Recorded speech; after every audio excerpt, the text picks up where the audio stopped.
no solo la Constitución, sino la Ley Orgánica del Tribunal Constitucional, porque si no, no vamos a entender cabalmente cuál es la configuración de este órgano constitucional. En la próxima lección, que es la segunda de las dedicadas al Tribunal Constitucional,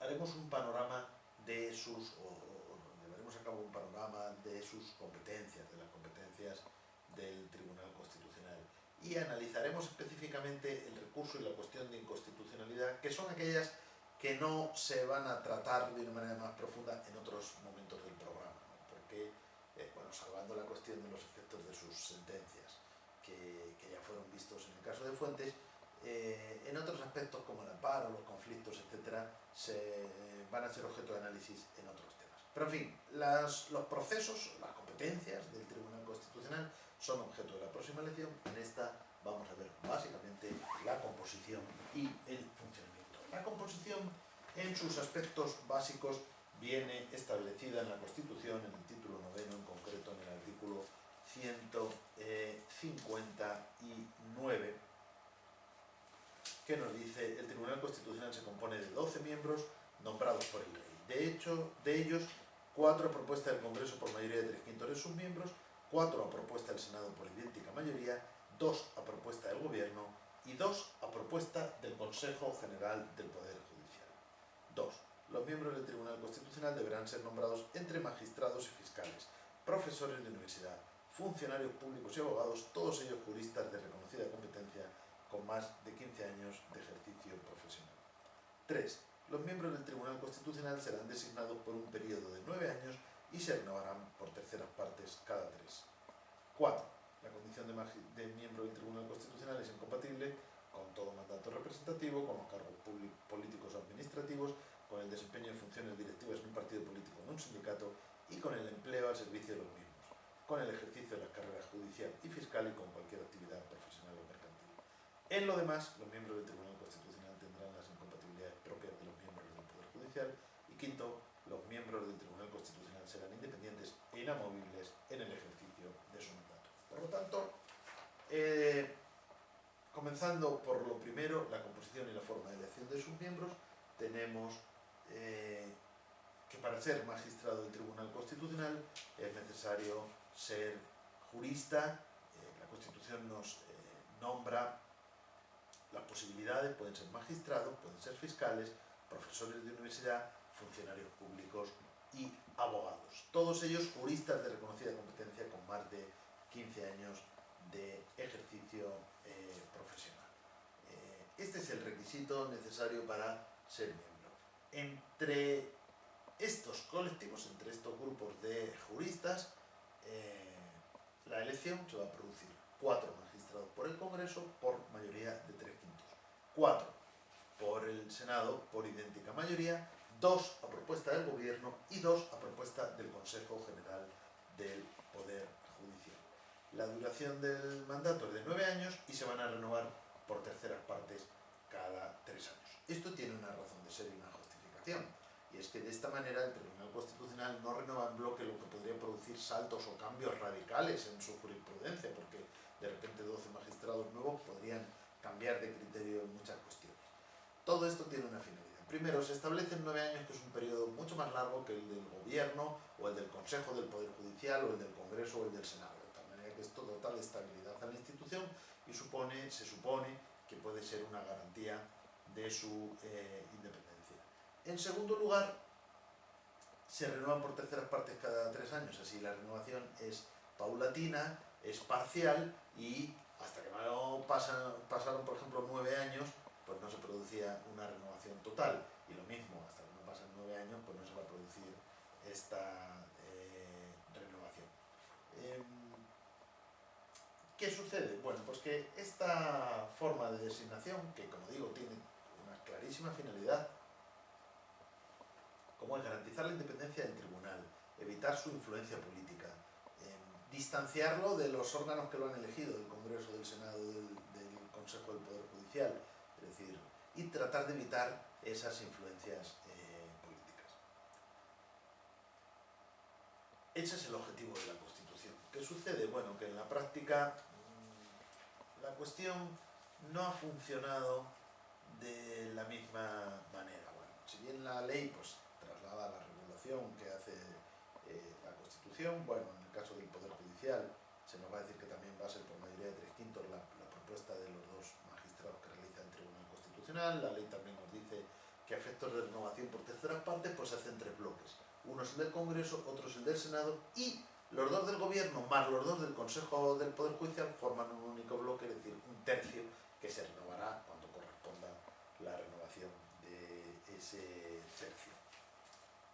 Pero, como digo, a partir de ahí, bueno, se han planteado algunas cuestiones y la ley orgánica las ha ido resolviendo y en su caso pues ha sido reformada. Primero es si verdaderamente de esta manera se salvaguardaba la independencia. Para ello, para evitar, o sea, la Constitución y luego la ley, lo que trataban de evitar es una influencia política directa o que la mayoría parlamentaria en un momento dado pudiera tener la posibilidad de nombrar en bloque a la mayor parte de los miembros del tribunal. De ahí que se exija esa mayoría de 3/5 en el Congreso y en el Senado, y como digo, luego, aunque no lo mencione la Constitución, también en el Consejo del Poder Judicial. No en el Gobierno, que como sabemos no vota ni elige por mayoría ni simples ni cualificadas. Pero ¿qué sucede? Esto lo que pretendía era que las fuerzas políticas mayoritarias, por lo menos aquellas que necesitan sumar 3/5, es decir, pues en los orígenes del desarrollo constitucional, esto lo podían hacer a lo mejor UCD con el Partido Socialista y luego más tarde pues el Partido Socialista con el Partido Popular, o con el apoyo de otros grupos, pero en fin, estos podían alcanzar esa mayoría, pero lo que se pretendía era que se pusieran de acuerdo en todos los candidatos. Lo que ha sucedido es que para llegar a ese acuerdo, más bien, en lugar de ponerse de acuerdo en todos y cada uno de los candidatos, lo que han hecho ha sido repartirlos por cuotas. Es decir, según la mayoría que tú tengas, pues te tocan 2 y a mí otros 2. O a ti 2 y a mí 1 y a otro 1. Es decir, las fuerzas se han repartido. De tal manera que los magistrados que han nombrado el Congreso, el Senado, incluso, bueno, esto no tan claramente, pero en alguna medida el Consejo del Poder Judicial, y por supuesto los del Gobierno, porque aquí no existe esta mayoría y por lo tanto el Gobierno puede nombrar libremente dentro de estos requisitos. Bueno, pues ¿qué sucede? Que esto ha ido, digamos, desviándose del espíritu original a la hora, desde el momento en que los partidos se han repartido sus cuotas y han dicho, bueno, yo voy a apoyar a los que tú elijas y tú apoyas a los que yo elijo. A veces esto tampoco ha sido tan fácil, porque algunos han dicho, no, yo no voy a apoyar cualquiera que tú vayas a elegir, pero bueno, en general se ha pasado por un reparto de cuotas que desde luego ha sido pernicioso y ha sido muy negativo para el funcionamiento del Tribunal Constitucional. Hay que decir que yo creo que el Tribunal, a pesar de muchas críticas, ha actuado en general con independencia y los magistrados, en la inmensa mayor parte de los casos, ni siquiera se dividen en función de quién los propuso. De hecho, la mayor parte de los casos se deciden por unanimidad o por mayorías que no se corresponden con el hecho de que a quién le propuso el Partido Socialista o a quién le propuso el Partido Popular o a quién le propuso el Gobierno. Pero también es verdad que en algunos casos muy importantes, pues sí se han producido estas divisiones y sí se ha percibido de alguna manera esa relación entre los magistrados que votan de una manera y quién los propuso, ¿no? Y los que votan de otra manera y quién propuso a los otros. Por lo tanto, esto es una cuestión bueno, que todavía pues requiere una mayor reflexión y tal vez pueda ser susceptible de ser estudiada en una futura reforma constitucional. Luego además ha sucedido lo siguiente, que es lo que ha conllevado pues algunas reformas. Primero, los magistrados deben renovarse por terceras partes cada 3 años, pero ¿qué sucede? Que a veces el Congreso o el Senado, que son los que necesitan ponerse de acuerdo con estas mayorías de 3/5, no lo hacían en el plazo necesario. La ley prevé que sea 4 meses antes, pues se avise, se hagan las propuestas para que la renovación se produzca con normalidad, pero a veces las renovaciones se produjeron con retraso, a veces de bastantes meses y en el caso más notorio de hasta 3 años. Entonces se juntaban la renovación de 2/3, es decir, tendrían que haber renovado, de hecho renovaron en una ocasión prácticamente 2/3 a la vez. Para evitar que esto volviera a suceder, entonces se reformó la Ley Orgánica del Tribunal Constitucional, una de las muchas reformas que en el artículo 16, apartado quinto, se dice: las vacantes producidas por causas distintas a las de expiración del periodo para el que se hicieron los nombramientos serán cubiertas con arreglo al mismo procedimiento utilizado para la designación del magistrado que hubiese causado vacante y por el tiempo que éste restase. Bueno, y añade: si hubiese retraso en la renovación por tercios de los magistrados, a los nuevos que fuesen designados se les restará del mandato el tiempo de retraso en la renovación. Esto quiere decir, claro, algunos han planteado que esto podría plantear problemas de inconstitucionalidad, porque si se les resta el tiempo ya no son elegidos por 9 años como quiere la Constitución. Pero el Tribunal Constitucional entendió que esto no vulneraba la Constitución y que esta fórmula, por lo tanto, era compatible con la Constitución. Hay que tener en cuenta que si la Constitución nos dice que se renovarán por terceras partes cada 3 años y que el mandato es de 9 años, si el Congreso y el Senado se retrasan en la designación de sus magistrados, una de las dos cosas no se va a cumplir.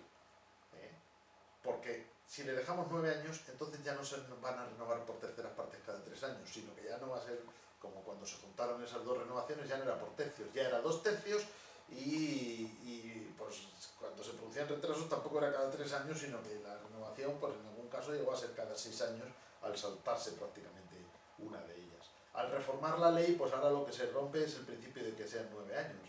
De hecho, los magistrados que en su momento entraron en 2011, si no me falla la memoria, propuestos por el Senado, que son los que entraron con el retraso de 3 años, que es el mayor que se ha producido en la historia del Tribunal Constitucional, pues han sido renovados en 2017 y por lo tanto después de 6 años y no después de 9 años como sería lo normal. Y otros pues también se les habrá recortado el correspondiente retraso, ¿no? Bueno, esta ha sido una de las reformas. De momento, por lo menos así se garantiza que se mantenga la renovación por terceras partes cada 3 años. Claro que el legislador se puede seguir retrasando, pero entonces por lo menos estos retrasos no van a afectar al futuro. Cuando el legislador se retrasa, pues no va a ser cada 3 años, pero por lo menos en el futuro se vuelven a mantener los plazos de renovación. De la misma manera que, como también les he leído, cuando un magistrado causa vacante por renuncia o por fallecimiento, etcétera, es renovado solamente sustituido solamente ¿Para qué? Para mantener la renovación por tercios. Solamente pero por el tiempo que le quedase de mandato. Si le quedaba 1 año, 2, 3, ese tiempo será el que va a desempeñar el cargo la persona que sea elegida como magistrado para sustituir a Luego, eventualmente podría repetir, no existe una norma que impida la renovación. Nunca se ha producido la renovación de 9 años más 9, pero a veces sí se ha producido la renovación de que alguien sustituye a un magistrado por 3 años, por 2 años y luego renueva. Es decir, es elegido cuando llega a su renovación, es reelegido por 9 años adicionales. No hay nada en la Constitución ni en la ley que impida este tipo de situaciones como puede ser la renovación.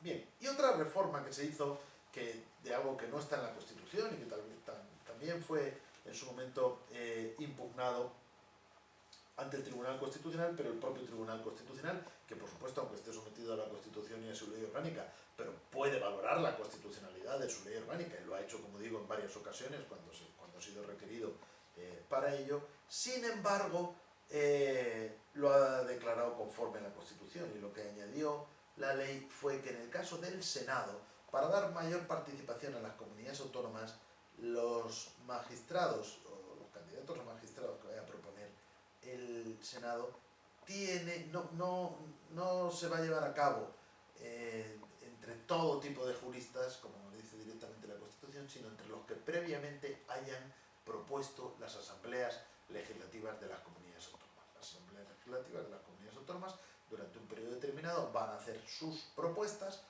tal y como regula la ley orgánica del Tribunal Constitucional, proponen una serie de candidatos y entre todos esos candidatos, ahí sí el Senado elige a estos 4, ¿no? Bueno, esto también se impugnó ante el Tribunal Constitucional porque se dijo, bueno, se está limitando la libertad que tendría el Senado para elegir entre todos los juristas de España que cumplan las condiciones que dice la Constitución.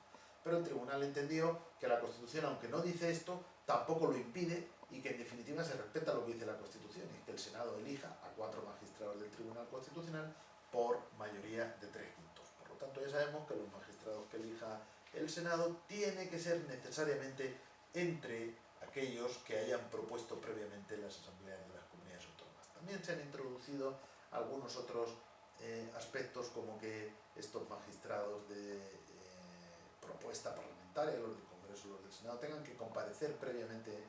Bueno, en el caso del Senado, todos los candidatos tienen que comparecer previamente ante la Cámara del Senado, bueno, pues para responder ante la Comisión sobre posibles preguntas, cuestiones vinculadas a su preparación, a su capacidad o a aspectos incluso pues, económicos o del tipo que sean, para que el Senado pueda elegir. Existe, por lo tanto, esa previa comparecencia. Bien, esto como aspectos fundamentales de lo que sería la composición del Tribunal Constitucional. Luego también hay que añadir que, recordar, porque ya los hemos leído, que los apartados cuarto y quinto del 159 nos hablan del estatus, del estatuto, de la posición de los miembros del Tribunal Constitucional.